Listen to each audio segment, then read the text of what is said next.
Doctor મોક્ષિત Shah છું, એન્ડોક્રાઇનોલોજિસ્ટ, વિશુદ્ધ endocrine clinic અમદાવાદથી.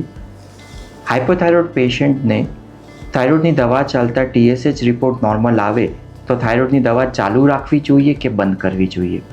બિલકુલ ચાલુ રાખવી જોઈએ, કેમ કે TSH રિપોર્ટ જે આવેલો છે એ તમારી થાઇરોઇડની દવા ચાલતા આવેલો છે.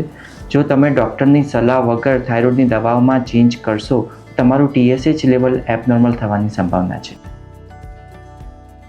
જો તમને સૂકો થાઇરોઇડ કે હાઇપરથાઇરોઇડિઝમ છે અને એની જોડે તમને આંખમાં લાલાશ કે આંખ બહાર આવે છે, તો એ થાઇરોઇડ એસોસિએટેડ ઓર્બિટોપેથી હોઈ શકે.